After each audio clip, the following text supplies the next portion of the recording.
गहरी नींद में लेटा हुआ है। नीचे उसका बच्चा घास में अकेला घूम रहा है और अपनी आंखों से हर उस चीज को छू रहा है जैसे दुनिया अभी अभी बनी हो। उसकी माँ ऊपर डाल पर आराम कर रही है।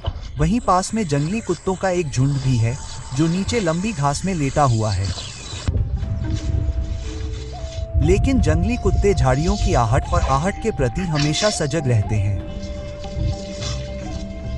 जंगल में किसी भी खतरे से अनजान, शावक उत्सुक आंखों और हल्के, चंचल कदमों से आगे बढ़ रहा है, जैसे कि हर घास का तिनका किसी बड़े साहसिक कार्य का हिस्सा हो जो सिर्फ उसका इंतजार कर रहा हो। फिर भी जब वह घास में आगे बढ़ता है तो एक कुत्ता उसके कदमों की हल्की सरसराहट सुनकर अपने कान खड़े कर लेता है। एक पल में आराम कर रहा झुंड जाग जाता है। शरीर ऊपर उठता है, सिर ऊपर उठाते हुए मांसपेशियां कस जाती हैं और कान चौकन्ने हो जाते हैं। वे पास में किसी छोटी और कमजोर चीज की गंध पहचान लेते हैं, लेकिन वे गंध को परखते रहते हैं और ध्यान से सुनते रहते हैं, ये सुनिश्चित करने की कोशिश करते हैं कि इस मौके पर कोई सुरक्षाकर्मी मौजूद न हो।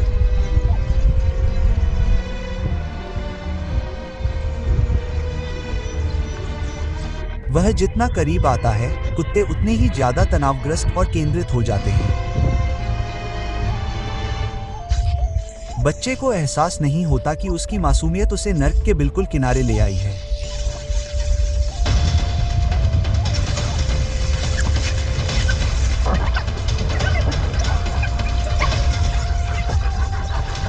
जैसे ही उसका जबड़ा बच्चे पर कसता है, एक भयानक झटका लगता है।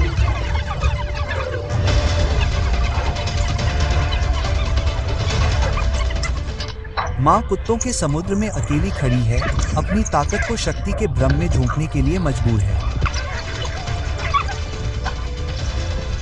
उसके दांत चमक रहे हैं और उसके पेट पर चिपक रहे हैं।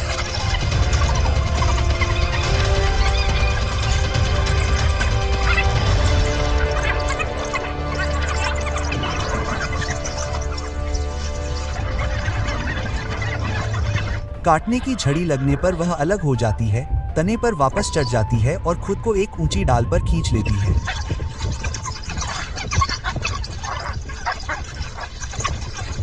वे तने के नीचे झुंड बनाकर गुर्राते हैं, लेकिन वह उनकी पहुंच से दूर बैठी रहती है। वह जानती है कि उसकी संख्या बहुत कम है और अगर वह नीचे उतरती है तो उसके बचने की कोई उम्मीद नहीं है। बच्चा पहले से ही जकड़ा हुआ है और उसे नोचने के लिए तैयार है। बच्चे को केवल उनकी भूख मिटाने के लिए नहीं पकड़ा गया है, उसे भविष्य के प्रतिद्वंद्वी को खतरा बनने से पहले ही खत्म करने के लिए हटाया गया है। पेड़ के नीचे दो कुत्ते तने के नीचे पहरेदारों की तरह डटे हुए हैं ताकि मां के किसी भी हमले को रोक सके।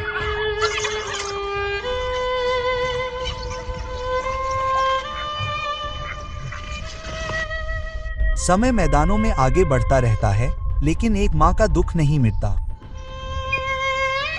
वह झुंड के किनारों पर घूमती रहती है, बदले की भावना के इंतजार में। घास में एक खामोश साया उनकी दिनचर्या, उनकी कमजोरी, उनकी हल्की सी हरकत को पढ़ता रहता है।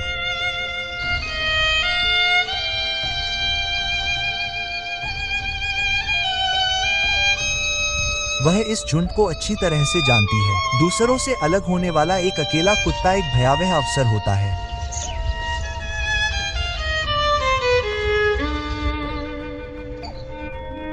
एक पल में वह एक कुत्ते पर गुस्से से हमला करती है, जिससे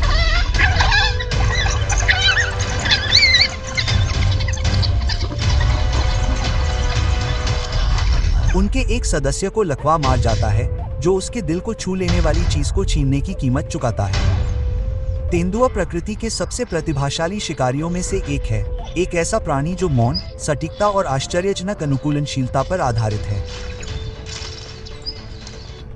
काले रोसेट के साथ सुनहरे फर के कोट में लिपटा हुआ, यह भूमि पर चित्रित छाया की तरह चलता है।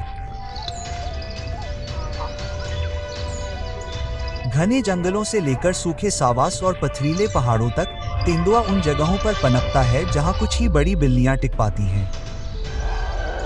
ये जंगलों की छिपी हुई तहों, चट्टानों और ऊबड़-खाबड़ पहाड़ियों में रहता है।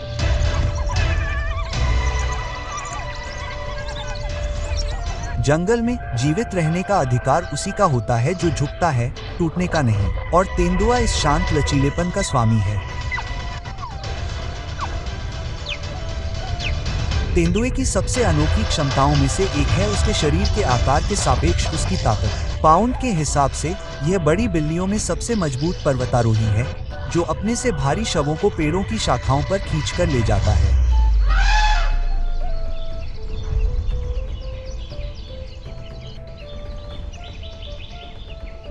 जानवरों के साम्राज्य में तेंदुए का पेड़ों के साथ सबसे अद्भुत रिश्ता होता है। ये शाखाएं केवल आराम करने की जगह नहीं हैं, ये सुविधाजनक स्थान, सुरक्षित आश्रय, खाने की मेज और भागने के रास्ते हैं।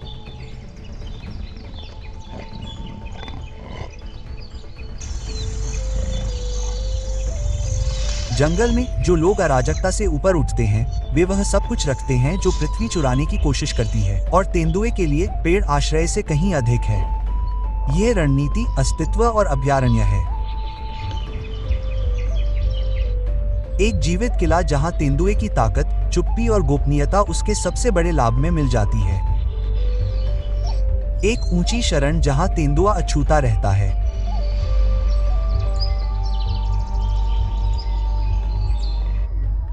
छिपने और सोचे समझे जोखिमों के बीच रहने वाले, स्वभाव से अकेले, तेंदुए अकेले ही अपने क्षेत्र में घूमते हैं, गंध और ध्वनि से सीमाएं चिन्हित करते हैं।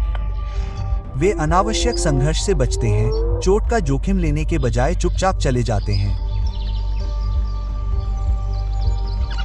जंगली कुत्ते भी तेंदुए की तरह ही बीहड़ इलाकों में घूमते हैं। वे एक दूसरे से बहुत ही घनिष्ठ रूप से जुड़े रहते हैं। उनकी मौजूदगी पारिस्थितिकी तंत्र में एक गतिशील तनाव पैदा करती है। वे जहां भी जाते हैं, प्रतिस्पर्धा होती है।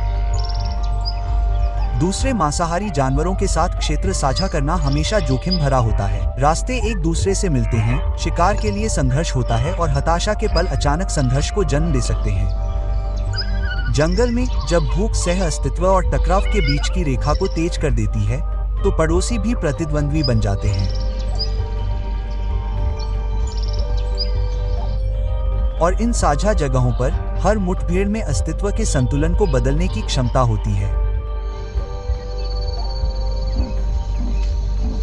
सवाना एक ऐसी भूमि है जहां सैकड़ों प्रजातियां रहती हैं और सह अस्तित्व और संघर्ष उनकी दिनचर्या का हिस्सा है। घास, धूल और बिखरे पेड़ों की यह खुली दुनिया जानवरों को लगातार संपर्क में रहने के लिए मजबूर करती है, चाहे वे इसकी तलाश करें या नहीं। मैला ढोने वाले, शिकारी और प्रतिद्वंद्वी मांसाहारी एक दूसरे के भोजन पर कब्जा करने के मौके की तलाश में एक दूसरे के इलाकों में गश्त